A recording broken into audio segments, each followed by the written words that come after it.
और बड़ी खबर वाराणसी से मिल रही है। आपको बताएं कि बीएचयू को खोलने को लेकर छात्रों का हंगामा सिंह द्वार पर देखने को मिल रहा है। आपको बता दें कि छात्र वहां धरने पर बैठ गए हैं और पुलिस ने उन्हें वहां से हटाने की कोशिश जारी रखी है। और बता दें आपको कि पिछले 4 दिन से ये छात्र धरने पर यूं ही बैठे हुए हैं। तस्वीरें आ गई हैं, आप देख सकते हैं बीएचयू का सिंह द्वार है और बंद करके इसे ये छात्र 4 दिन से धरना दे रहे हैं।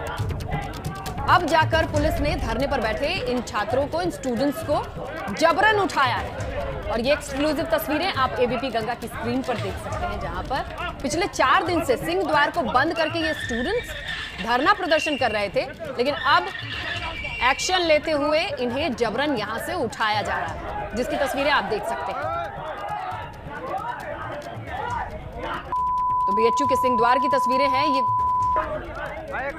हंगामा है, ये शोरगुल है। पिछले 4 दिन से यहां पर धरने पर बैठे थे स्टूडेंट्स, लेकिन अब पुलिस ने हस्तक्षेप करते हुए इन्हें यहां से हटाने के लिए ये एक्शन लिया है। चलिए ज्यादा जानकारी लेते हैं। नीतीश पांडे हमारे संवाददाता इस वक्त फोन लाइन पर मौजूद है। नीतीश, क्यों धरने पर बैठे हैं ये स्टूडेंट्स और इन्हें हटाने की नौबत क्यों आई? जो ये छात्र धरना दे रहे हैं, इनकी साफ तौर पर एक मांग है कि पूरे बीएचयू को अनलॉक करो। जिस तरह से पिछले दिनों फाइनल ईयर की कक्षाएं शुरू हुई, उसके बाद सारे छात्रों की ये मांग है, जो भी धरना दे रहे हैं, कि पूरे बीएचयू को अब अनलॉक कर दिया जाए, कोरोना के जो गाइडलाइन है उसका पालन करते हुए। लेकिन विश्वविद्यालय प्रशासन का कोई भी अधिकारी छात्रों से बातचीत करने तो आया, लेकिन सफल बातचीत नहीं हो सकी, जिसके बाद लगातार छात्रों का सिंह द्वार पर धरना जारी रहा।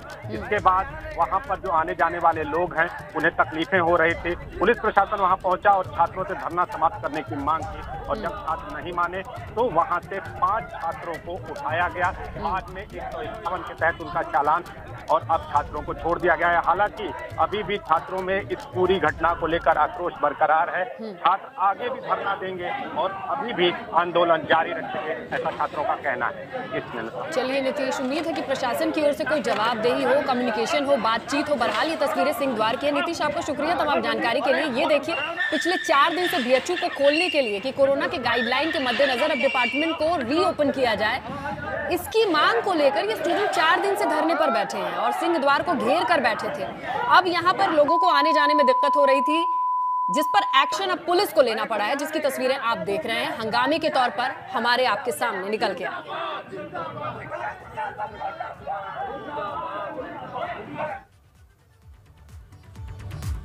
कानपुर से अगली खबर है। शादी अनुदान में फर्जीवाड़ा सामने आया। कैसे? एक दंपति समेत 2 लेखपालों पर एफआईआर दर्ज की गई है। डीएम के आदेश पर 3 सदस्यीय कमेटी बनाई गई है, जो इस पूरे मामले की जांच करेगी। सदर तहसील में अनुदान के आवेदनों में घपला हुआ है। फर्जी दस्तावेजों से अनुदान लेने की कोशिश की गई है। तो अब इस पूरे मामले पर जिलाधिकारी ने जांच के लिए आदेश दिए हैं। साल 2019-20 और साल 2021 के कुल 1700 से अधिक मामलों की अब जांच होनी है। 2 साल में करीब 4 करोड़ रुपए का शादी अनुदान दिया गया है। लेकिन अब इस पूरे मामले में धांधली के आशंकाओं को देखते हुए जांच कमेटी बिठाई गई है। इसके साथ आपको बताएं कि सीडीओ की जांच में यह खुलासा हुआ है। आवेदनकर्ताओं ने फर्जी दस्तावेज के साथ अनुदान प्राप्त करने की कोशिश की है, अनुदान लेने की कोशिश की है। इसी साल अगर बात करें शहरी क्षेत्र की, तो शादी अनुदान के 158 आवेदकों में से 75% फर्जी पाए गए हैं। ये बड़ा आंकड़ा है और इस पर अब जांच चल रही है। एक्शन लेने के संकेत मिल रहे हैं।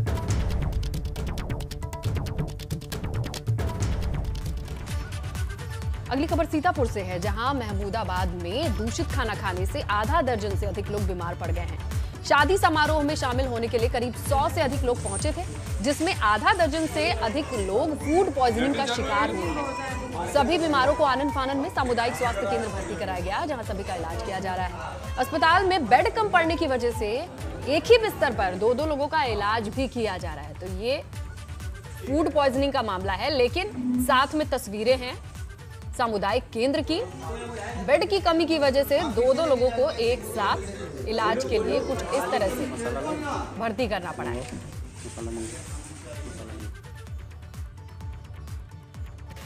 असल में आज इसी महमूदाबाद के शहर में मोहल्ला भट्टे में एक दावते वलीमा का प्रोग्राम था, जिसमें खाने में कुछ गड़बड़ी हुई है। उसकी वजह से सब लोगों को फूड पॉइजनिंग हुई है जिसमें अस्पताल में लगभग 40 से 50 लोग उल्टी, दस्त, पेट में दर्द, ये सब कंप्लेन लेकर के यहाँ पे आए हुए हैं।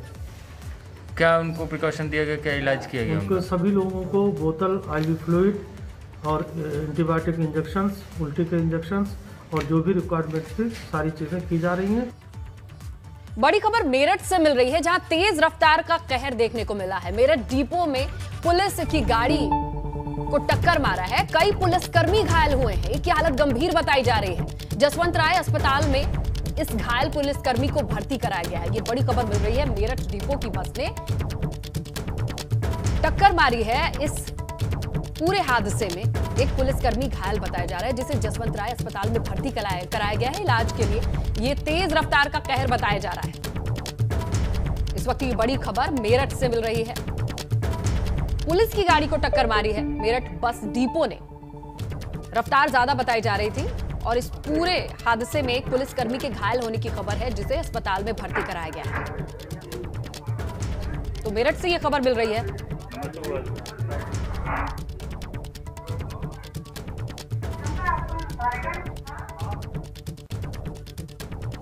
आगे बढ़ते हैं, बात करते हैं मुजफ्फरनगर की, जहां एक और किसान ने अपनी लहलहाती फसल, सरसों की खड़ी फसल को ट्रैक्टर से कुचल कर रख दिया।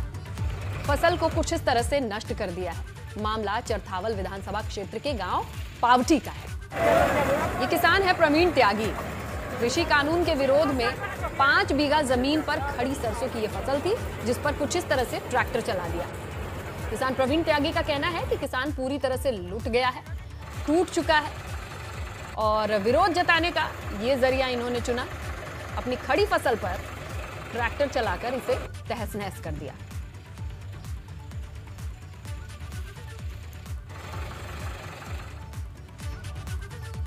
तो बिल्कुल विरोध का एक तरीका होता है। किसान आंदोलन की अगर हम बात करें तो 54 दिन से कृषि कानून के विरोध में ये लगातार आंदोलन चल रहा है, ताकि किसानों को अपने आने वाले समय में कोई दिक्कत ना देखनी पड़े।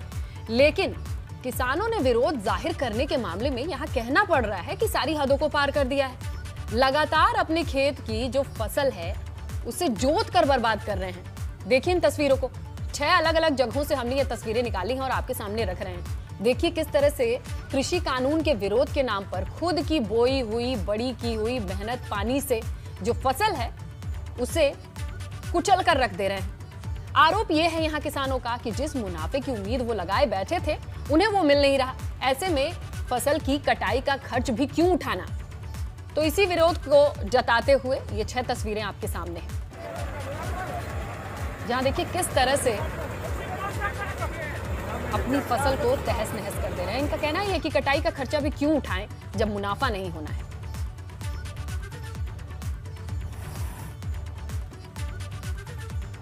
वहीं बात कर ली योगी सरकार की महत्वाकांक्षी परियोजना पूर्वांचल एक्सप्रेस वे की, तो यूपीडा के मुख्य कार्यवाहक अधिकारी अवनीश अवस्थी ने देर रात निरीक्षण किया है। रात 11 बजे अवनीश अवस्थी पूर्वांचल एक्सप्रेसवे के पैकेज 1 के आरओबी के निर्माण कार्य को देखने के लिए पहुंचे, जायजे के लिए पहुंचे। इस दौरान यूपीडा के सभी आला अधिकारी, निर्माण कंपनियों के प्रतिनिधि मौजूद रहे।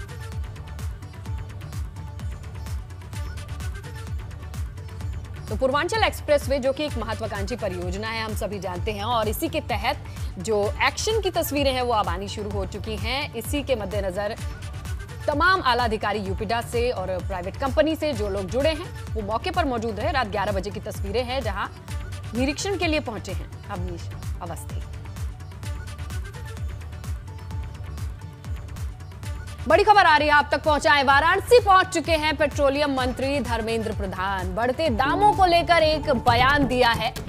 दाम बढ़ने से उपभोक्ता को दिक्कत हो रही है, ये मान रहे हैं पेट्रोलियम मंत्री धर्मेंद्र प्रधान। ठंडी जाने के बाद दाम में गिरावट आएगी, ये भी उनका कहना है। डिमांड ज्यादा होने से दाम में बढ़ोतरी हुई है। ये बड़ी बातें कही है पेट्रोलियम मंत्री ने, जहां पूरे देश में पेट्रोल के बढ़ते दाम को लेकर हाहाकार है। इस पर उन्होंने स्वीकार किया है, ये माना है कि डिमांड बढ़ रही है। इसके अलावा सर्दी के बाद ये संकेत दिया है कि ठंड जाने के बाद दाम में गिरावट आएगी। हालांकि कई तरह की चीजें, जब से पेट्रोल प्राइस की बात करें, एक हंगामा है, तमाम लोगों में आक्रोश है। अब जाकर इस पर एक बड़ा बयान आया है, जहां पर धर्मेंद्र प्रधान पेट्रोलियम मंत्री कहते हैं कि सर्दियां जैसे खत्म होंगी, गर्मियों की शुरुआत से इन दामों के घटने के संकेत मिल रहे हैं। चलिए रुक कर लेते हैं अगली खबर का, जो सिद्धार्थनगर से। सिद्धार्थनगर में मृतक व्यक्ति के फर्जी रिटायर्ड वसीयत का मामला सामने आया है। जोगीबारी गांव का यह मामला है, जहां महिला ने डीएम से यह शिकायत दर्ज की है कि उनके मृतक पति के बड़े भाई के बच्चों ने फर्जी तरीके से वसीयत पर अपना नाम दर्ज करा लिया है।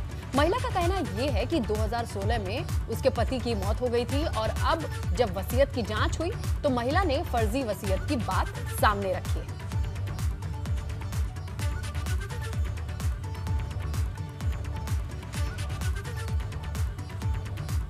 अब एक अच्छी खबर। इन दिनों झांसी की बस्ती में हर लोगों की जुबान पर फिल्म स्टार सोनू सूद का नाम धुल रहा है। यहाँ के लोगों के लिए सोनू सूद किसी मसीहा से कम नहीं है। क्या है मामला, देखिए इस रिपोर्ट में।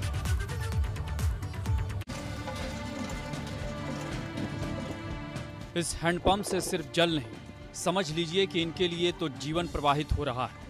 आखिर कल तक जिन लोगों को पानी के लिए दूर दूर तक भटकना पड़ता था, आज पानी इनके दरवाजे तक पहुंच गया है। और वो भी एक नहीं, दो हैंडपंप के जरिए। और इसका जरिया कोई सरकारी योजना नहीं, बल्कि इन दिनों रील की बजाय रियल हीरो बने सोनू सूद है। जी हाँ, वही सोनू सूद जो लॉकडाउन के समय से किसी भी जरूरतमंद के लिए मानो कोई देवदूत हो। अर्जी लगाया और मुराद पूरी।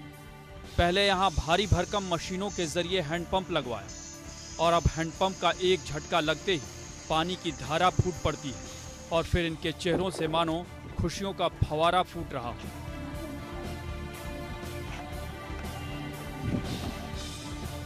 ये झांसी की मलिन बस्ती आनंद नगर है। यहाँ के लिए सामाजिक संस्था रोशनी इनके लिए उम्मीद की नई किरण लेकर आई। पुलिस की नौकरी के साथ साथ सामाजिक काम करने वाले जितेंद्र सिंह यादव ने यहाँ की पेयजल की समस्या को लेकर सोनू सूद को ट्वीट किया। जवाब मिला, पानी की कमी अब से खत्म, आपके यहाँ हैंडपंप लगवा रहा हूँ, कभी आया तो पानी जरूर पिला देना। बस फिर क्या, लोगों की जुबान पर सोनू सूद का ही नाम है। भले ही सोनू सूद कौन है, इन्हें इनका पता नहीं। पानी की बहुत परेशानी थी, जो सोनू सूद थे उनने ये पानी लगवाए। दो नल। सोनू सूद आप जानते हैं उनको? नहीं जानते सर, वो जितेंद्र सर ने ट्वीट किया, उससे आया। और एक मैडम आती है स्कूल में, देवप्रिया, और डीएम साहब, उन्होंने मिलजुल के ये हेडपम्प लगवाया। धन्यवाद उनका, बहुत बहुत धन्यवाद। पानी कर दिया। अच्छा, आप कोई दिक्कत नहीं है पानी की? अब कोई दिक्कत नहीं है, 2 नल हेडपम्प लगे, आ रहा है पानी, पी रहे हैं। बहरहाल सोनू सूद झांसी के लिए पहले भी दरिया दिली दिखा चुके हैं। हाल ही में उन्होंने लकी नाम के एक शख्स के दिल का ऑपरेशन मुंबई में कराया था। वाकई सोनू सूद आज जरूरतमंदों के लिए संकट मोचक है।